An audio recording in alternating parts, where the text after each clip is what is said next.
Hi అండి.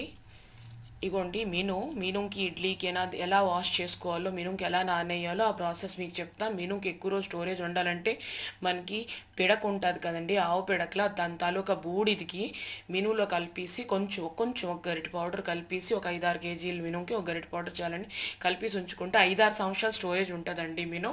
ఇదిగోండి ఇలాగా హోల్ నైట్ మనం ఇలాగా సోక్ చేసుకోవాలండి, నానేసుకోవాలి, తగినంత నీళ్ళు వేసుకొని తర్వాత ఇలాగా స్మాష్ చేసుకొని చక్కగా పొట్టు తీసుకోవాలండి. మినప్పప్పు కంట మినుము తింటే ఆరోగ్యం చాలా మంచిదండి. చిన్నపిల్లలకైతే చాలా చాలా బలం అండి. మినుము అనేది శరీరానికి ఇనువులాగా మారుస్తుంది, అంటే అంత స్ట్రాంగ్ అవుతాం మనం యాక్చువల్లీ మినుము తింటే. ఇంకో విషయం ఏంటంటే మినప్పప్పు మార్కెట్లో చాలా ధరలుగా ఉందండి. మినప్పప్పు కంట మినుము కంపేర్ చాలా చాలా తక్కువ రేట్లో మనకి మంచి రేట్లో దొరుకుతుందండి. నేనైతే మినుము ఎప్పుడు కూడా విలేజ్ వెళ్తే విలేజ్లో కొనుక్కుంటానండి, మనకి తక్కువ ప్రైస్లో దొరుకుతుంది. ఎందుకంటే మిడిల్ క్లాస్ ఫ్యామిలీ అంటేనే బడ్జెట్ చేసుకొని నడాలండి, లేకపోతే చాలా చాలా కష్టం అలాంటి వాళ్ళకి. ఇగోండి ఇలా నీట్గా వాష్ చేసుకోవాలండి. నేను పావంతు పొట్టు మట్టుగా ఉంచుతాను, ఎందుకంటే పొట్టులో ఫైబర్ కంటెంట్ ఉంటుంది, అది ఆరోగ్యానికి చాలా మంచిదండి. ఈ మినపప్పుతో ఇడ్లీలు కుడుము పెట్టుకోవచ్చండి, దోశలు వేసుకోవచ్చు, ఇంకా ఏవైనా మినపప్పుతో స్నాక్స్ చేసుకోవచ్చు. ఏ ఐటెం చేసినా మినుతో చేయండి.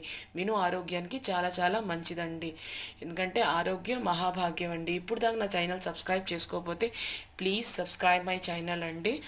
ఇంకా మంచి మంచి వీడియోలతో మీ ముందుకు రావాలని నేను కోరుకుంటున్నాను. నా ఛానల్ సపోర్ట్ చేయండి, లైక్ మై ఆల్ వీడియోస్ అండి. ఇగోండి ఇలా నీట్గా కడుక్కొని చక్కగా పొట్టు తీసుకోవాలండి. నేను ఒక స్మాల్ రిక్వెస్ట్ మీ అందరికీ చేస్తుంది ఏంటంటే, మినప్పప్పు బదులు మినుము వాడుకోండి. ట్రెడిషనల్ ఫుడ్ ఎక్కువ తినండి, ఫాస్ట్ ఫుడ్కి అంత ఎక్కువ అలవాటు చేసుకోకండి. పిల్లలకు కూడా అలాగే అలవాటు చేయండి.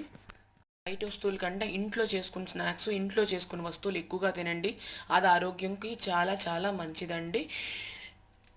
నేను ఈ మినప్పప్పు గ్రైండ్ చేసుకున్నప్పుడు సాల్ట్ వేస్తానండి, చాలా బాగా గ్రైండ్ అవుతుంది, చక్కగా మనకి రుబ్బు కూడా కొంచెం ఎక్కువ శాతంలో వస్తుందండి. అందుకు ఇగోండి ఇలా పావంతు పొట్టుమట్టుగా ఉంచుకొని ఇలా గ్రైండ్ చేసుకుంటానండి నేను దీనికి ఇడ్లీలకి, దోశలకి, కుడుంకి అన్నిటికీ ఇదే వాడుకుంటానండి. మీరు కూడా మినుము వాడండి, ఆరోగ్యంగా ఉండండి. ఇంకో మంచి వీడియోలో మళ్ళీ కలుద్దామండి. Thank you so much watching my all videos. Subscribe my channel, please support me. Thank you so much.